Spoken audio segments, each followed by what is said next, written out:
Hi ಎಲ್ರಿಗೂ ನಮಸ್ಕಾರ. ಎಲ್ಲರೂ ಹೇಗಿದ್ದೀರಾ? ಇವತ್ತು ನಾನು ನಿಮ್ಮ ಜೊತೆ ಒಂದು ಚಕ್ಲಿ ರೆಸಿಪಿನ ಶೇರ್ ಮಾಡ್ತಾ ಇದ್ದೀನಿ. ಈ ಚಕ್ಲಿ ಬಂದು ತುಂಬಾನೇ ಸ್ಪೆಷಲ್. ಹಾಗೆಯೇ ಇದ್ರ ಟೇಸ್ಟ್ ಅಂತೂ ತುಂಬಾನೇ ಚೆನ್ನಾಗಿರುತ್ತೆ.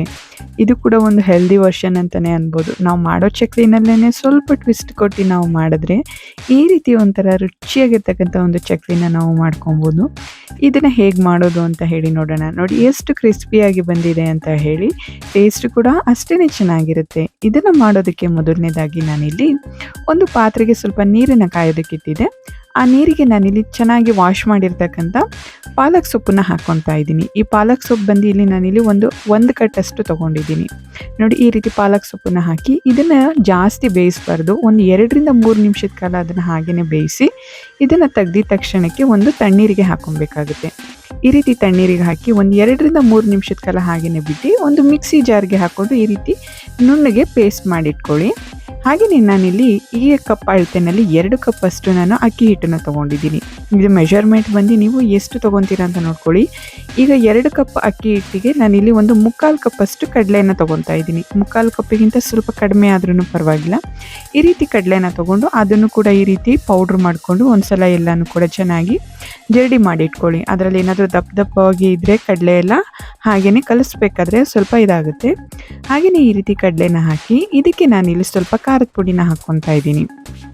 ಜೊತೆಗೆ ಸ್ವಲ್ಪ ಹಿಂಗನ್ನು ಕೂಡ ಹಾಕ್ತಾ ಇದ್ದೀನಿ. ಖಾರದ ಪುಡಿ ಬೇಡ ಅಂತ ಹೇಳಿದ್ರೆ ನೀವು ಕಡಲೆ ಜೊತೆಗೆ ಒಣಮೆಣಸಿನ್ಕಾಯಿನ ಕೂಡ ಹಾಕಿ ಅದನ್ನು ಕೂಡ ಪೌಡ್ರ್ ಮಾಡ್ಕೊಬೋದು ಕಡಲೆ ಜೊತೆಗೆ ಸೇರಿಸಿ. ಹಾಗೆಯೇ ನಾನಿಲ್ಲಿ 1 ಸ್ಪೂನಷ್ಟು ಬಿಳಿ ಎಳ್ಳು ಹಾಗೆಯೇ ಅದೇ ಅಳತೆಯಲ್ಲಿ ಸ್ವಲ್ಪ ಜೀರಿಗೆನೂ ಕೂಡ ಹಾಕ್ಕೊತಾ ಇದ್ದೀನಿ. ಜೀರಿಗೆನೂ ಕೂಡ ನೀವು ಪೌಡ್ರ್ ಮಾಡಿ ಹಾಕ್ಕೊಬೋದು. ಹಾಗೆಯೇ ಇದಕ್ಕೆ ರುಚಿಗೆ ಎಷ್ಟು ಬೇಕಷ್ಟು ಉಪ್ಪನ್ನು ಕೂಡ ಹಾಕ್ಕೊಂಡು ಒಂದು ಸಲ ಡ್ರೈ ಮಿಕ್ಸ್ ಮಾಡ್ಕೊಳ್ಳಿ. ಹಿಟ್ಟು ಎಲ್ಲ ಕೂಡ ಚೆನ್ನಾಗಿ ಮಿಕ್ಸ್ ಆಗೋವರೆಗೂ ಕೂಡ ಮಿಕ್ಸ್ ಮಾಡಿಕೊಂಡು ನೆಕ್ಸ್ಟ್ ಇದಕ್ಕೆ ನಾವು ಏನು ಪೇಸ್ಟ್ ಮಾಡಿ ಇಟ್ಕೊಂಡಿದ್ವಲ್ಲ ಪಾಲಕ್ ಸೊಪ್ಪು ಅದನ್ನು ಈಗ ಇದಕ್ಕೆ ಸೇರಿಸ್ಕೊಳ್ಳೋಣ. ಈ ರೀತಿ ಅದ್ರ ಜೊತೆಗೇ ನಾನಿಲ್ಲಿ 1-2 ಸ್ಪೂನಷ್ಟು ನಾನು ಬಿಸಿಯಾಗಿರ್ತಕ್ಕಂಥ ಎಣ್ಣೆನ ಹಾಕ್ಕೊತಾ ಇದ್ದೀನಿ. ಎಣ್ಣೆನ ತುಂಬ ಜಾಸ್ತಿ ಸೇರಿಸೋದಕ್ಕೆ ಹೋಗಬೇಡಿ. ಈ ರೀತಿ ಎಲ್ಲ ಹಾಕಾದ್ಮೇಲೆ ಒಂದ್ಸಲ ಎಲ್ಲನೂ ಕೂಡ ಚೆನ್ನಾಗಿ ಮಿಕ್ಸ್ ಮಾಡ್ಕೊಳ್ಳಿ.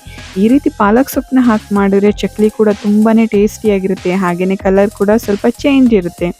ಈಗ ಹೇಗಿದ್ರು ಹಬ್ಬಗಳೆಲ್ಲ ಬರ್ತಾ ಇದೆಯಲ್ಲ, ಒಂದ್ಸಲ ಈ ರೀತಿ ಡಿಫ್ರೆಂಟ್ ಆಗಿರ್ತಕ್ಕಂಥ ಒಂದು ಚಕ್ಲಿನ ಟ್ರೈ ಮಾಡಿ ನೋಡಿ, ತುಂಬಾ ಚೆನ್ನಾಗಿರುತ್ತೆ. ಈ ರೀತಿ ಎಲ್ಲ ಹಾಕಾದ್ಮೇಲೆ ಒಂದ್ಸಲ ಎಲ್ಲನೂ ಕೈಯಲ್ಲಿ ಚೆನ್ನಾಗಿ ಮಿಕ್ಸ್ ಮಾಡ್ಕೊಳ್ಳಿ. ಯಾವುದೇ ರೀತಿ ಗಂಟಿಲ್ಲದೆ ರೀತಿಯಲ್ಲಿ ಕಡಲೆನ ನಾವು ಚೆನ್ನಾಗಿ ಪೌಡ್ರ್ ಮಾಡ್ಕೊಂಡ್ಮೇಲೆ ಜರಡಿ ಆಡ್ಕೊಳ್ಳೋದು ತುಂಬಾ ಅವಶ್ಯಕ.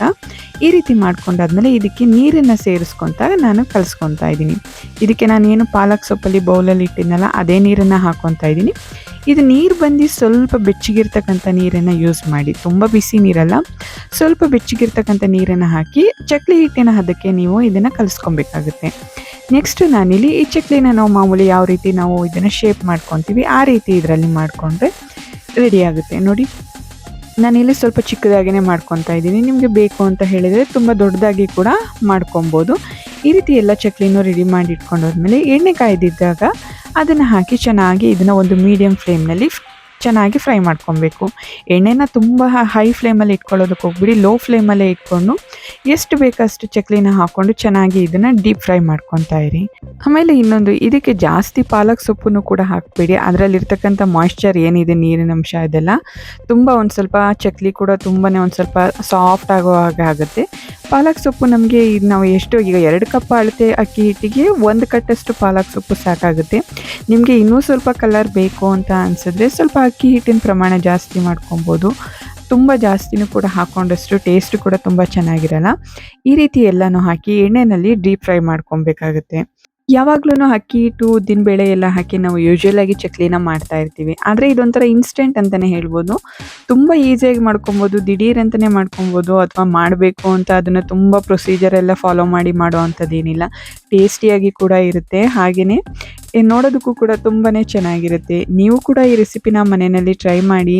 ಹಾಗೆಯೇ ಇದು ಹೇಗಿತ್ತು ಅಂತ ಹೇಳಿ ನನಗೆ ಕಮೆಂಟ್ ಮಾಡಿ ತಿಳಿಸಿ. ಈ ರೀತಿ ಚಕ್ಲಿನ ನಾವು ಹೊರಗಡೆ ಪರ್ಚೇಸ್ ಮಾಡ್ತಾನೆ ಇರ್ತೀವಿ, ಆದರೆ ಅದರದ್ದು ಕಲರ್ ಕೂಡ ತುಂಬ ಡಾರ್ಕ್ ಆಗಿರುತ್ತೆ. ಅದಕ್ಕೆ ಫುಡ್ ಕಲರ್ಸ್ ಅದು ಇದು ಎಲ್ಲ ಯೂಸ್ ಮಾಡಿರ್ತಾರೆ. ಆದರೆ ಈ ರೀತಿ ಪಾಲಕ್ ಸೊಪ್ಪನ್ನು ಹಾಕಿ ನ್ಯಾಚುರಲ್ ಆಗಿ ನಾವು ಕಲರ್ನ ಇದು ಮಾಡ್ಕೊಬೋದು. ಹೆಲ್ದಿಗೂ ಕೂಡ ತುಂಬಾ ಒಳ್ಳೆಯದು. ಈ ವಿಡಿಯೋ ಇಷ್ಟ ಆಗಿದ್ರೆ ಈ ವಿಡಿಯೋನ ಲೈಕ್ ಮಾಡಿ, ಹಾಗೆಯೇ ನಿಮ್ಮ ಫ್ಯಾಮಿಲಿ ಫ್ರೆಂಡ್ಸ್ ಜೊತೆ ಶೇರ್ ಮಾಡಿ. ಯಾರೆಲ್ಲ ನನ್ನ ಚಾನಲ್ನ ಸಬ್ಸ್ಕ್ರೈಬ್ ಮಾಡ್ಕೊಂಡಿಲ್ಲ, ಸಬ್ಸ್ಕ್ರೈಬ್ ಮಾಡ್ಕೊಳ್ಳಿ. ಎಲ್ರಿಗೂ ಕೂಡ ತುಂಬ ಧನ್ಯವಾದಗಳು.